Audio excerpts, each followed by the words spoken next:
Reading from Elie Wiesel's novel Night, Chapter 4, beginning to read from page 51 in the middle, all the way to the end of Chapter 4, page 65. We had left the tents for the musicians' block. We now were entitled to a blanket, a washbowl, and a bar of soap. The Blockälteste was a German Jew. It was good to have a Jew as your leader. His name was Alphonse, a young man with a startlingly wizened face. He was totally devoted to defending his block. Whenever he could, he would organize a cauldron of soup for the young, for the weak, for all those who dreamed more of an extra portion of food than of liberty. One day, when we had just returned from the warehouse, I was summoned by the block secretary. A7713, that's me. After your meal, you'll go to see the dentist. But I don't have a toothache. After your meal, without fail. I went to the infirmary block. Some 20 prisoners were waiting in line at the entrance. It didn't take long to learn the reason for our summons. Our gold teeth were to be extracted. The dentist, a Jew from Czechoslovakia, had a face not unlike a death mask.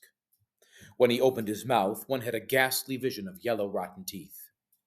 Seated in the chair, I asked meekly, "What are you going to do, sir?" "I shall remove your gold crown, that's all," he said, clearly indifferent.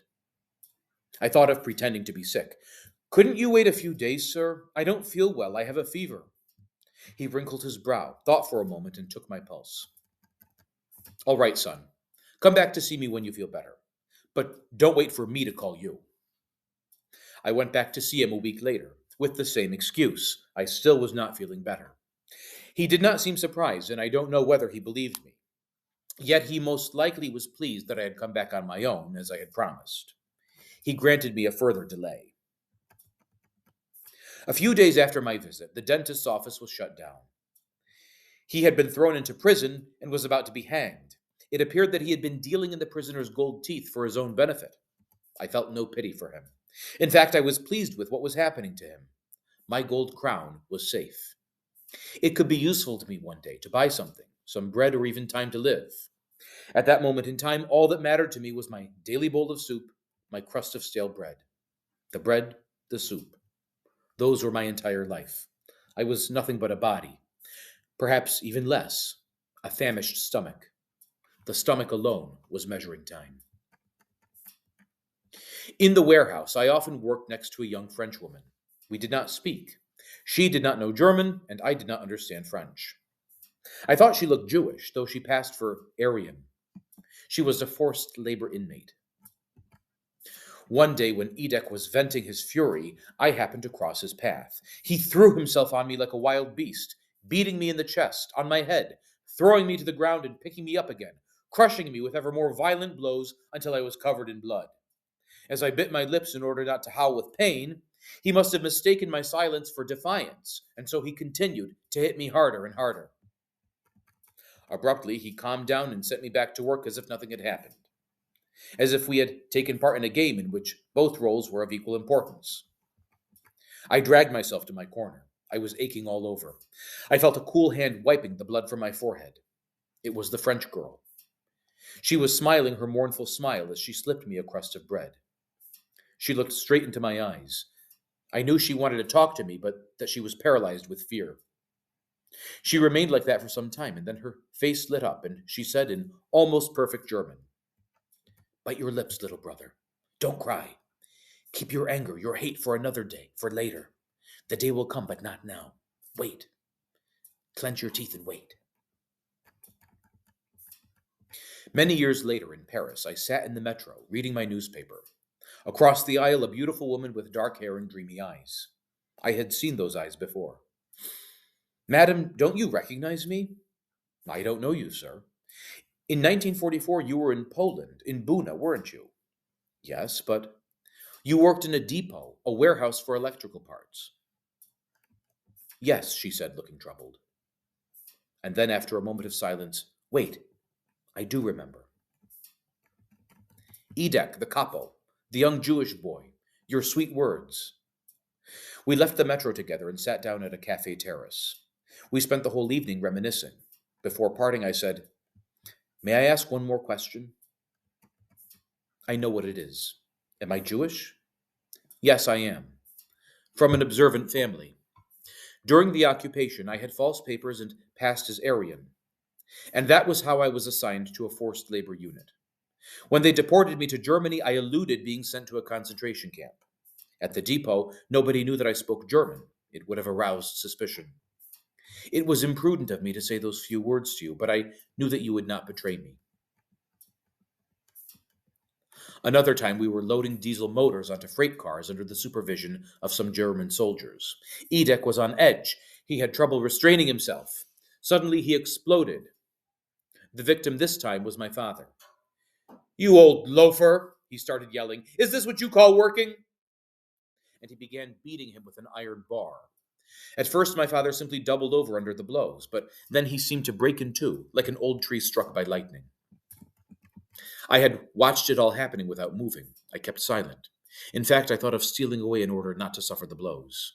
What's more, if I felt anger at that moment, it was not directed at the capo, but at my father. Why couldn't he have avoided Edek's wrath? That was what life in a concentration camp had made of me. Franek, the foreman, one day noticed the gold crown in my mouth. "Let me have your crown, kid." I answered that I could not, because without that crown, I could no longer eat. "For what they give you to eat, kid?" I found another answer. My crown had been listed in the register during the medical checkup. This could mean trouble for us both. "If you don't give me your crown, it will cost you much more." All of a sudden, this pleasant and intelligent young man had changed. His eyes were shining with greed. I told him that I needed to get my father's advice. "Go ahead, kid, ask. But I want the answer by tomorrow." When I mentioned it to my father, he hesitated. After a long silence, he said, "No, my son, we cannot do this." "He will seek revenge." "He won't dare, my son." Unfortunately, Franek knew how to handle this. He knew my weak spot. My father had never served in the military and could not march in step. But here, whenever we moved from one place to another, it was in step. That presented Franek with the opportunity to torment him, and on a daily basis to thrash him savagely. Left, right, he punched him. Left, right, he slapped him. I decided to give my father lessons in marching in step, in keeping time. We began practicing in front of our block. I would command left, right, and my father would try. The inmates made fun of us. "Look at the little officer teaching the old man to march. Hey, little general, how many rations of bread does the old man give you for this?" But my father did not make sufficient progress, and the blows continued to rain on him. "So, you still don't know how to march in step, you old good-for-nothing?" This went on for 2 weeks. It was untenable. We had to give in. That day, Franek burst into savage laughter. "I knew it. I knew that I would win, kid. Better late than never. And because you made me wait, it will also cost you a ration of bread. A ration of bread for one of my pals, a famous dentist from Warsaw, to pay him for pulling out your crown." "What? My ration of bread so that you can have my crown?" Franek smiled.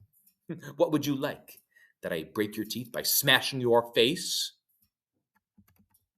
That evening in the latrines, the dentist from Warsaw pulled my crown with the help of a rusty spoon. Franek became pleasant again. From time to time, he even gave me extra soup. But it didn't last long. 2 weeks later, all the Poles were transferred to another camp. I had lost my crown for nothing. A few days before the Poles left, I had a novel experience. It was on a Sunday morning. Our commando was not required to work that day. Only Edek would not hear of staying in the camp. We had to go to the depot. This sudden enthusiasm for work astonished us. At the depot, Edek entrusted us to Franek, saying, "Do what you like, but do something, or else you'll hear from me." And he disappeared. We didn't know what to do. Tired of huddling on the ground, we each took turns strolling through the warehouse in the hope of finding something, a piece of bread perhaps, that a civilian might have forgotten there. When I reached the back of the building, I heard sounds coming from a small adjoining room. I moved closer and had a glimpse of Edek and a young Polish girl, half naked, on a straw mat. Now I understood why Edek refused to leave us in the camp. He moved 100 prisoners so that he could copulate with this girl. It struck me as terribly funny, and I burst out laughing. Edek jumped, turned and saw me while the girl tried to cover her breasts. I wanted to run away, but my feet were nailed to the floor. Edek grabbed me by the throat. Hissing at me, he threatened, "Just you wait, kid. You will see what it costs to leave your work. You'll pay for this later. And now go back to your place." A half hour before the usual time to stop work, the capo assembled the entire commando. Roll call. Nobody understood what was going on. Roll call at this hour? Here? Only I knew. The capo made a short speech. An ordinary inmate does not have the right to mix into other people's affairs. One of you does not seem to have understood this point. I shall therefore try to make him understand clearly once and for all. I felt the sweat running down my back. A7713. I stepped forward. "A crate," he ordered. They brought a crate. "Lie down on it, on your belly." I obeyed. I no longer felt anything except the lashes of the whip. 1, 2, he was counting. He took his time between lashes. Only the first really hurt. I heard him count 10, 11. His voice was calm and reached me as though through a thick wall. 23. 2 more, I thought, half unconscious. The capo was waiting. 24, 25. It was over. I had not realized it, but I had fainted. I came to when they doused me with cold water. I was still lying on the crate. In a blur, I could see the wet ground next to me. Then I heard someone yell. It had to be the capo. I began to distinguish what he was shouting. "Stand up!" I must have made some movement to get up, but I felt myself fall back on the crate. How I wanted to get up. "Stand up!" He was yelling even more loudly. If only I could answer him, if only I could tell him that I could not move. But my mouth would not open.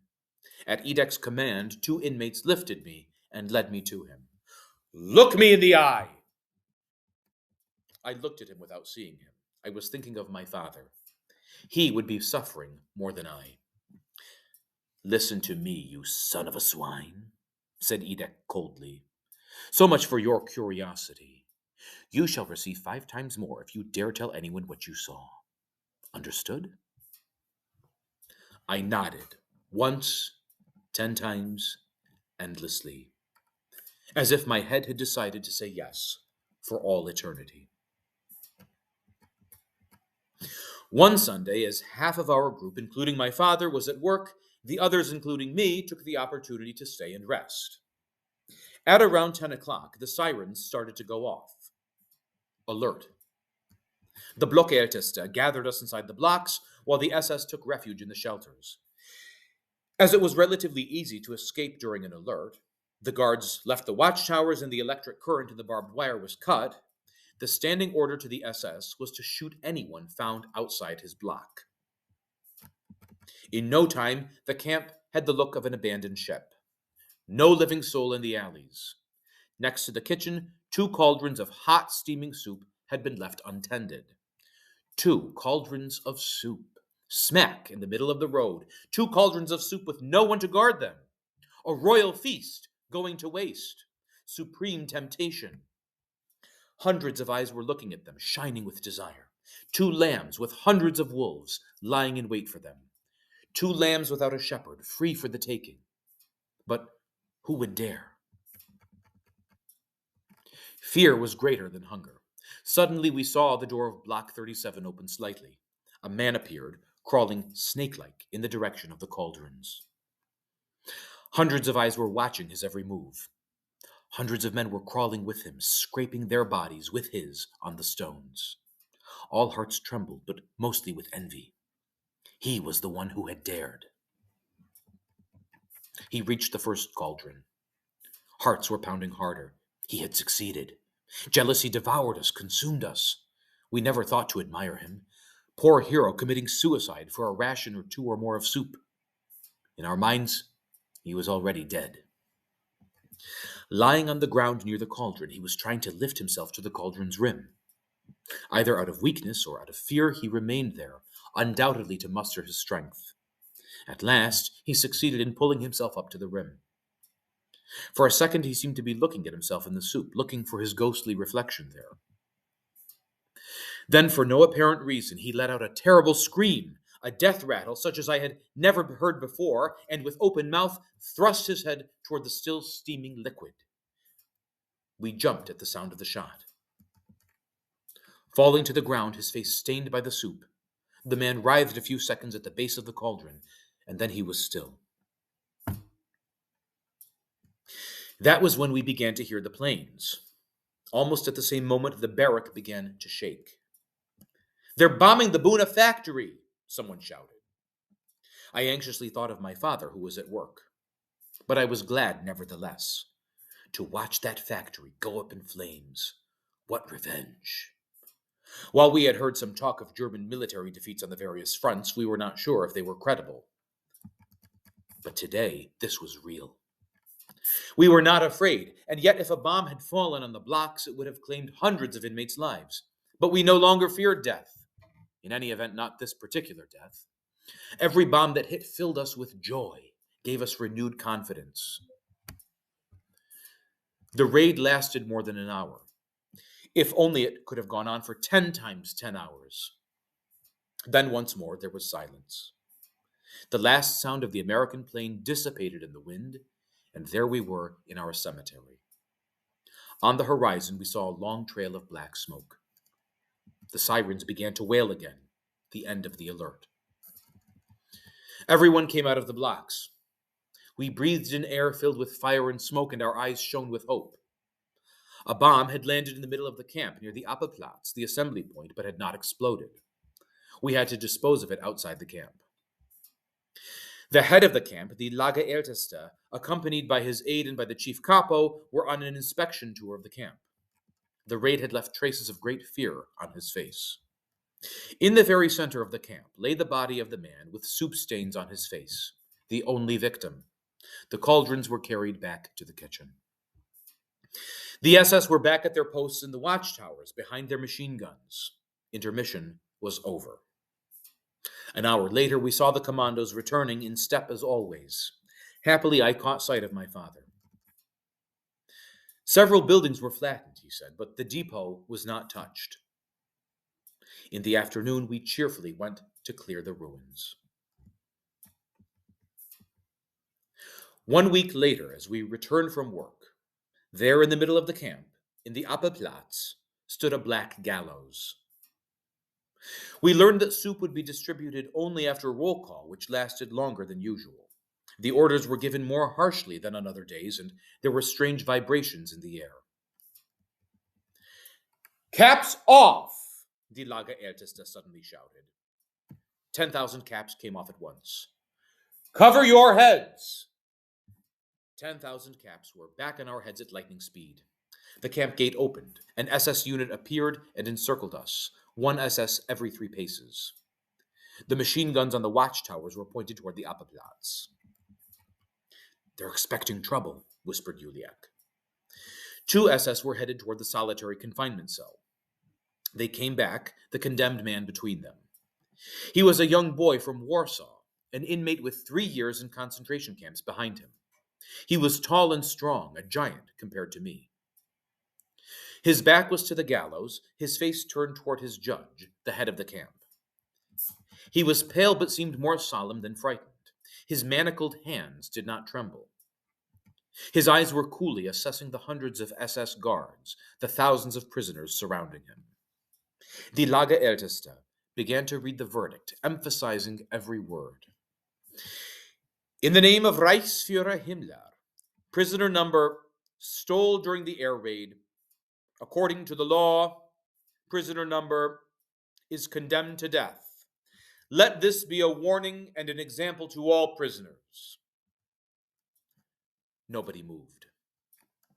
I heard the pounding of my heart. The thousands of people who died daily in Auschwitz and Birkenau, in the crematoria, no longer troubled me. But this boy, leaning against his gallows, upset me deeply. "The ceremony, will it be over soon? I'm hungry," whispered Juliak. At a sign of the Lagerälteste, the Lagerkapo stepped up to the condemned youth. He was assisted by 2 prisoners, in exchange for 2 bowls of soup. The capo wanted to blindfold the youth, but he refused.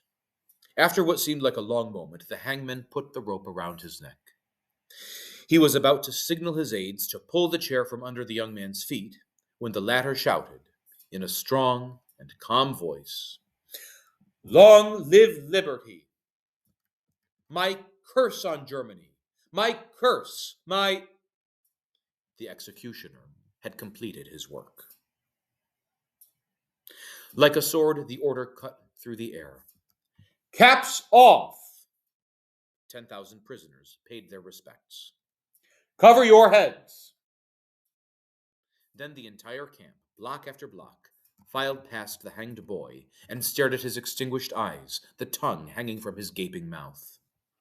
The capos forced everyone to look him squarely in the eye. Afterward, we were given permission to go back to our block and have our meal. I remember that on that evening, the soup tasted better than ever. I watched other hangings. I never saw a single victim weep. These withered bodies had long forgotten the bitter taste of tears. Except once. The Oberkapo of the 52nd Cable Commando was a Dutchman, a giant of a man well over 6 feet. He had some 700 prisoners under his command, and they all loved him like a brother. Nobody had ever endured a blow or even an insult from him. In his service was a young boy, a pipe, as they were called. This one had a delicate and beautiful face, an incredible sight in this camp. In Buna, the people were hated. They often displayed greater cruelty than their elders. I once saw one of them, a boy of 13, beat his father for not making his bed properly. As the old man quietly wept, the boy was yelling, "If you don't stop crying instantly, I will no longer bring you bread. Understood?" But the Dutchman's little servant was beloved by all. His was the face of an angel in distress. One day, the power failed at the central electric plant in Buna. The Gestapo, summoned to inspect the damage, concluded that it was sabotage. They found a trail. It led to the block of the Dutch Oberkapo. And after a search, they found a significant quantity of weapons. The Oberkapo was arrested on the spot. He was tortured for weeks on end, in vain. He gave no names. He was transferred to Auschwitz and never heard from again. But his young people remained behind in solitary confinement. He too was tortured, but he too remained silent. The SS then condemned him to death, him and 2 other inmates who had been found to possess arms. One day as we returned from work, we saw 3 gallows, 3 black ravens, erected on the Appelplatz. Roll call. The SS surrounding us, machine guns aimed at us. The usual ritual. 3 prisoners in chains, and among them the little people, the sad-eyed angel. The SS seemed more preoccupied, more worried than usual. To hang a child in front of thousands of onlookers was not a small matter. The head of the camp read the verdict. All eyes were on the child. He was pale, almost calm, but he was biting his lips as he stood in the shadow of the gallows. This time, the Lagerkapo refused to act as executioner. 3 SS took his place. The 3 condemned prisoners together stepped onto the chairs. In unison, the nooses were placed around their necks. "Long live liberty!" shouted the 2 men. But the boy was silent. "Where is merciful God? Where is he?" someone behind me was asking. At the signal, the 3 chairs were tipped over. Total silence in the camp. On the horizon, the sun was setting. "Caps off!" screamed the Lagerälteste. His voice quivered. As for the rest of us, we were weeping. Cover your heads! Then came the march past the victims. The two men were no longer alive. Their tongues were hanging out, swollen and bluish. But the third rope was still moving. The child, too light, was still breathing. And so he remained for more than half an hour, lingering between life and death, writhing before our eyes. And we were forced to look at him at close range. He was still alive when I passed him. His tongue was still red, his eyes not yet extinguished. Behind me, I heard the same man asking, "For God's sake, where is God?" And from within me, I heard a voice answer, "Where he is? This is where, hanging here from this gallows." That night, the soup tasted of corpses.